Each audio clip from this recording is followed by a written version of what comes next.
আমি ফাঁসা গেছি, আমি ফাঁসা গেছি মাইনকার চিপাই। এই যে মাইনকার চিপা কারে বলে দেখেন।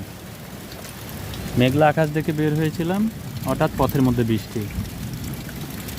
অবশেষে বাধ্য হয়ে এমন একটা জায়গায় দাঁড়াইছি, এই যে 1 ফিটের একটা গেটের কার্নিশ, না পারি পিছনে যাইতে, সামনে তো বৃষ্টি মোটামুটি অর্ধ ভেজা, সাথে তো ছাতা নাই, রেইনকোটও নাই, কী বিচ্ছিরি অবস্থা। এই মাইনকার চিপায় পড়ার আগেই কিন্তু সবার সাবধান হওয়া উচিত, বিশেষ করে বর্ষাকালে বের হওয়ার সময় ছাতা, এবং যারা মোটরসাইকেল রাইড করেন তারা রেইনকোট রাখা জরুরি। এদিকে এই খোলা আকাশের নিচে বজ্রপাতও হচ্ছে, একটা রিস্কি তো আছেই। এই হলো মাইনকার চিপা। মাইনকা কোনো বস্তু নয় যে তার নিচে আপনি চিপায় পড়বেন।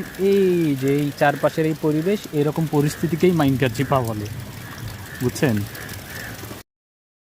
এদিকে মুরগিগুলো আর এক মাইনকার চিপায় পড়ে গেছে, গেট বন্ধ করে দিয়েছে মালিক, ওরাও ভিজে গেছে। শিয়াল এই সুযোগ নিচ্ছে, দেখেন দেখেন, ধরার ধান্দায় আছে।